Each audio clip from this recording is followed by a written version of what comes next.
नमस्ते, आपको स्वागत करती हूँ। महापुरुष अच्युतानंद कलिकल्प गीता में कहा है, राजा होंगे लेकिन राजा की शासन नहीं चल रहा होगा, मंत्री के शासन चल रहा होगा और प्रजा के स्वाभिमान नहीं रहा होगा। जो व्यक्ति लोगों के हित के लिए आगे आएगा उसको रास्ते से हटा देंगे। यानी महापुरुष कह रहे हैं हर युग में राजा का शासन चलेगा, लेकिन इस कलयुग में मंत्री का शासन। हर युग में राजा शासन करते थे और मंत्री उनको सहायक करते थे, लेकिन इस कलयुग में मंत्री शासन कर रहे हैं। जैसे कि देश को शासन कर रहे हैं प्रधानमंत्री और राज्यों को मुख्यमंत्री, और प्रजा की कोई स्वाभिमान नहीं रहेगा। यानी प्रजा राजा को नहीं मानेंगे, उसके विरोध में खड़े होंगे। द्वापर युग में एक वृद्ध ब्राह्मण को जब अर्जुन ने कहा, हे ब्राह्मण महाशय, आप नीचे गिरा हुआ गेहूं के दाने को खा रहे हो, आपके पास खाने के लिए कुछ नहीं, तुम मेरे साथ आओ, मैं तुमको राजा को कहकर बहुत धन संपत्ति दूंगा और तुम आगे ऐसी नीचे पड़ा हुआ गेहूं के दाने को नहीं खाओगे। ये बात सुनकर ब्राह्मण रो पड़ी, कारण ब्राह्मण बिना कर्म किए फ्री में राजा का धन क्यों लेगा, उसका स्वाभिमान को हानि होती, इसीलिए वो ये बात सुनकर रो पड़ी। लेकिन कलयुग में प्रजा राजस्व संपत्ति पाने के लिए राजा के विरुद्ध जाएंगे, रास्ते में उतरकर आंदोलन करेंगे और रक्षक भक्षक बन जाएगा। अर्थात कलयुग में जो राजा होंगे वो प्रजा की सुरक्षा करना छोड़ के प्रजा को लूटेंगे, यानी देश की संपत्ति को लूटेंगे।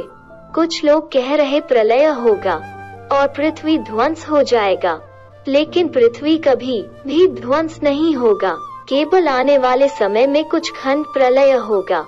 जैसे कि कोई जगह में जल प्रलय होगा, कोई जगह में अग्नि प्रलय और महामारी और युद्ध होगा, ऐसे ही मलेच्छों की संहार होगा और कुछ देशों की नामो निशान मिट जाएगा। जो देश अपनी संस्कृति, सभ्यता और संस्कार को भूल जाएगा वो देश संपूर्ण दुनिया से मिट जाएगा। ऐसे ही महापुरुष ने लिखा है, कोलकाता शहर जल के राख हो जाएगा, कारण कोलकाता में लोग अपनी संस्कृति सभ्यता को छोड़कर पश्चिम देश की संस्कृति को ज्यादा अपनाएंगे। आप देखा होगा पश्चिम बंगाल की सरकार कैसे दुर्गा पूजा की कार्यक्रम को दूसरे धर्म के लिए रोक देती है। कहीं दुर्गा पूजा पंडाल पर श्लोक बदले में आजान पढ़ा जाता है। भारत एक सनातन संस्कृति का देश है, लेकिन लोग हमारी देश की संस्कृति को भूल जाते हैं।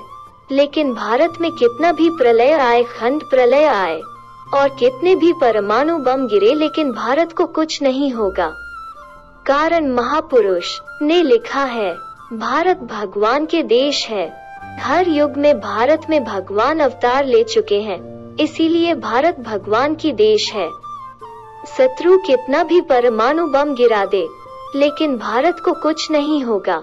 लेकिन भारत में बहुत सारे दंगे होंगे, बहुत सारे विद्यालय में छात्र संगठन के नाम पर दंगा सृष्टि करेंगे, अपने देश में पढ़ेंगे और अपने ही देश के खिलाफ में आंदोलन करेंगे और दंगा सृष्टि करेंगे। आप देखा होगा जवाहरलाल नेहरू विश्वविद्यालय में छात्र संगठित होकर कितना देश विरोधी कार्यकलाप कर रहे थे, स्वामी विवेकानंद मूर्ति को भी हानि पहुंचाए। चीन, जर्मनी और जापान देश में बहुत सारे भक्त जन्म लेंगे और इटली देश में दारू ब्रह्म को स्थापन करके नित्य कार्य कर रहे होंगे। यानी महापुरुष ने कहा है, भक्त सिर्फ भारत में जन्म नहीं लेंगे, चीन, जर्मनी, जापान और इटली में भी जन्म लेंगे और इटली में भगवान जगन्नाथ की मूर्ति स्थापित करके भगवान की सारी पूजा अर्चना कर रहे होंगे।